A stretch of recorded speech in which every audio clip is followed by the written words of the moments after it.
Tēnā koutou katoa. Reno Turakatni. Tēnā koe, Mr. Speaker. Tēnā koe te minita.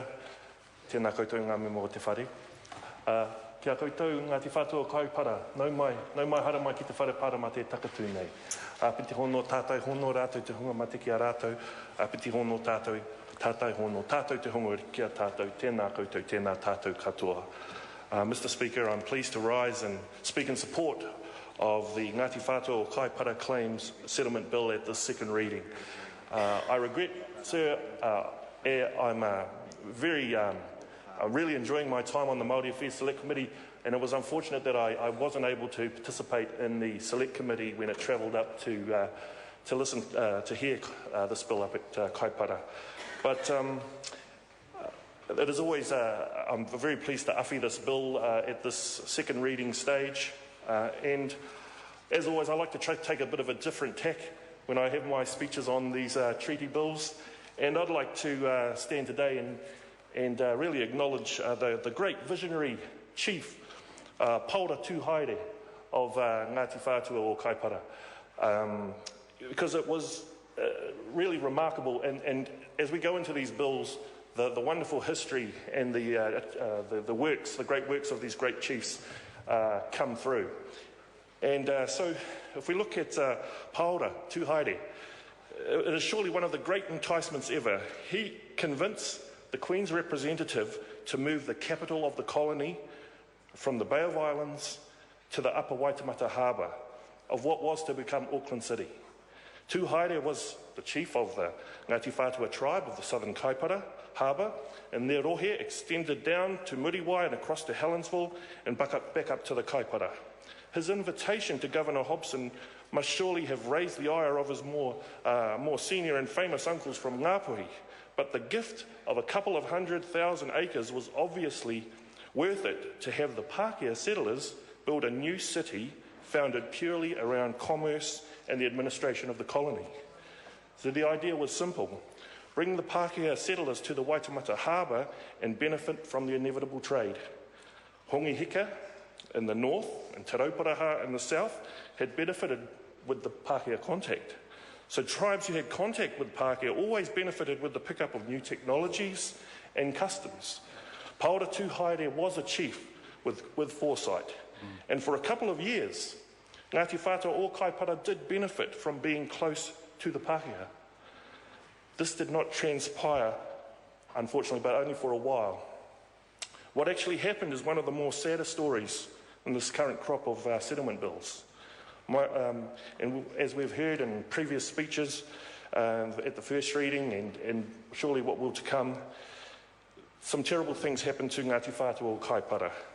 After the good times ended and the commerce of Auckland really started to take off, they've told, as it's been documented, the 5 hapu of Ngati Whatua o Kaipara and the amount of land that was stolen from them, which was significant.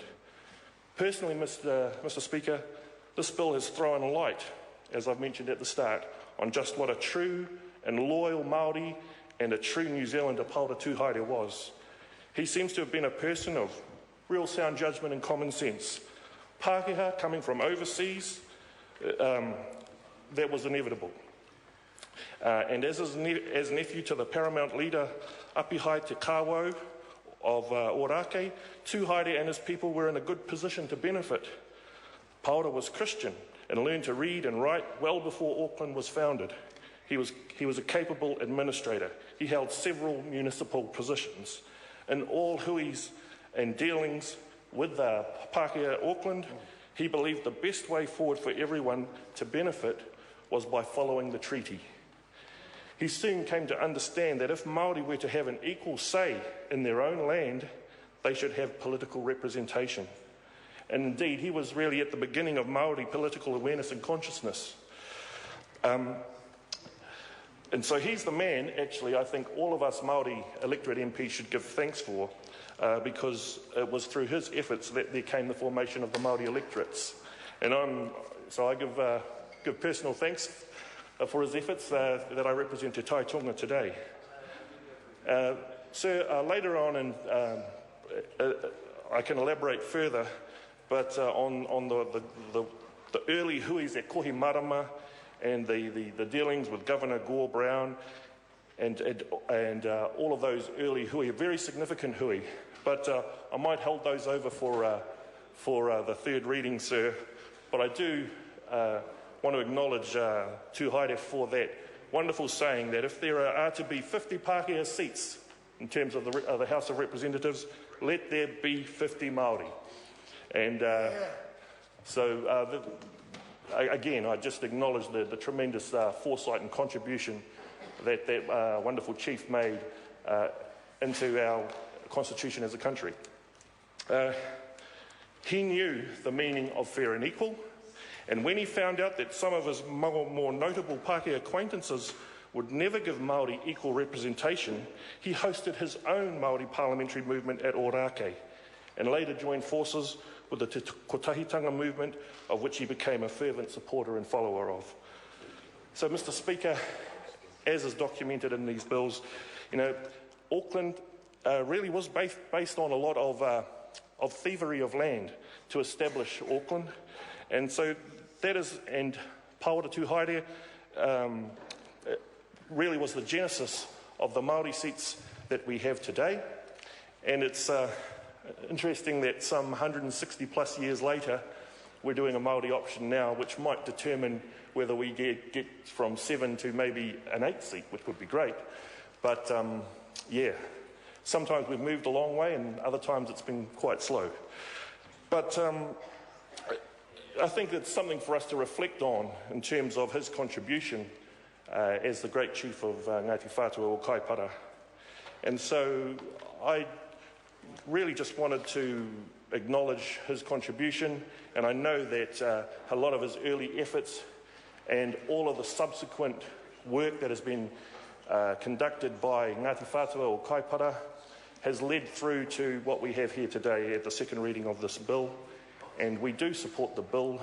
Obviously it doesn't compensate for all the real hurt and mamai and grievance and losses, but it is an opportunity for Ngati Whatua to recapitalise and reassert their tribal identity on their whenua and their connection and their permanence to Kaipara and also their rohe takiwā. So I support this bill, and I look forward to the committee stages and also finally bringing it to a conclusion at the third reading. Kia ora tātou. David Clendon. Thank you, Mr. Speaker.